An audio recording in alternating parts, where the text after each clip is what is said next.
Former President Trump did not testify in his own defense, despite telling the press multiple times that he wanted to. You plan to testify in your trial in New York? Yeah, I would testify, absolutely. It's a scam. It's a scam. Are you going to testify? Yes. Is the gag order stop you from testifying? No, it won't stop me from testifying. The gag order is not for testifying. Do you plan to testify in court? Probably so. I would like to. I mean, I think so. I mean, this is a story of his life. Who shocked me? Nobody's shocked. I mean, this is a guy that when he said, of course I'm going to testify, I think I'm going to testify, you knew he wasn't going to testify for a couple reasons. One, he's just a walking perjury machine. Seriously, you've got a new ice cream machine that you say makes ice cream really quickly and whatever, and creamy. Yeah, well, he's a ninja perjury machine, right? You just stand in front of it for a couple of seconds. I'm never going to look at the creamy the same way. And it creates instant perjury. And so we all knew he was lying, and it is a lie all along. He knew he wasn't going to testify. Again, I wonder who's stupid enough to believe him. That was MSNBC host Joe Scarborough mocking Donald Trump perfectly for his ridiculous flip-flop he always does. And he did it again in his criminal trial in Manhattan. It happened in civil trials as well, where he beats his chest about wanting to testify. And he says this to allude to the idea that he has nothing to hide. I'm being treated so poorly, and so I'm going to go in there and expose the corruption by testifying at my criminal trial. Well, and then something changes, and he never ends up testifying. Why? Because, well, as Joe Scarborough said, he's a perjury machine.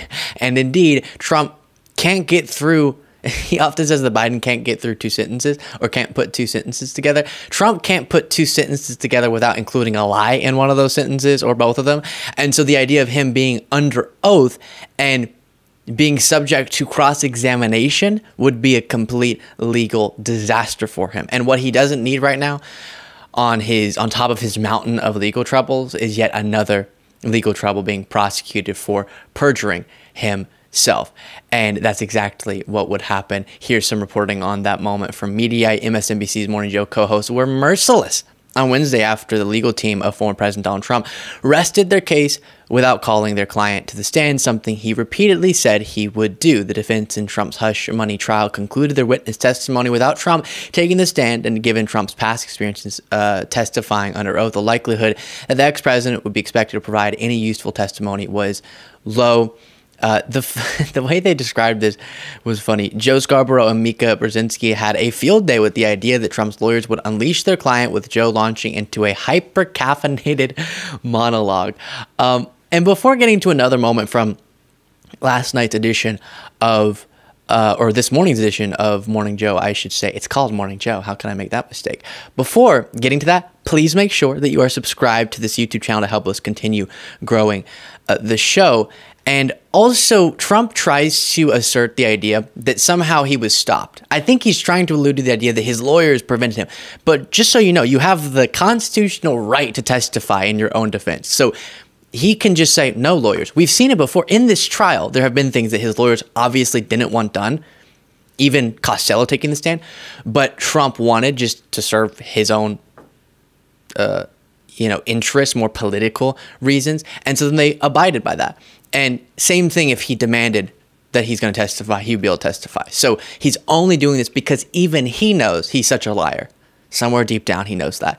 And so he doesn't want to put himself in more legal jeopardy. And also, the more charitable interpretation is they feel like, hey, the burden of proof is on the prosecution, and maybe they haven't made the case strong enough, so we don't even need to worry about Trump testifying. But I think it's my interpretation. With that being said, on a different subject, the response to recent polling that looks bad for Biden, you had Morning Joe having this discussion. The concern has to be for the Biden campaign that directionally, when all the polls are pointing in one direction, 1 point, 5 points. Exactly. It usually means that that's where things are. But on the other hand, we've seen these swing state polls fluctuate.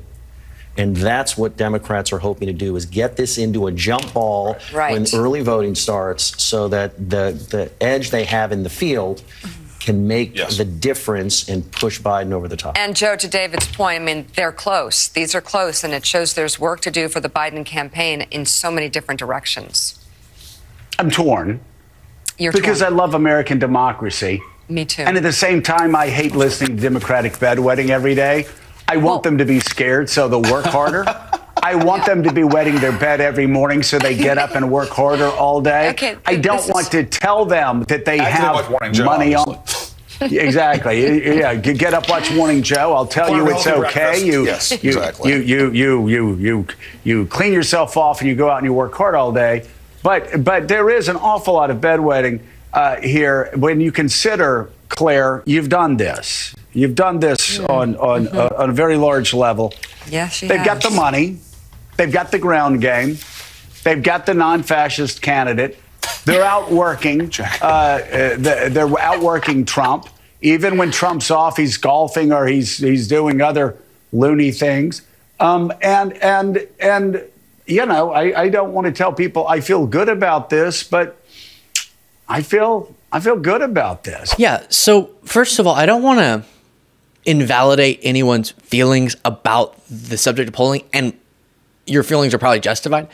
And so let's just sit on that for a second before getting to the more hopeful angle.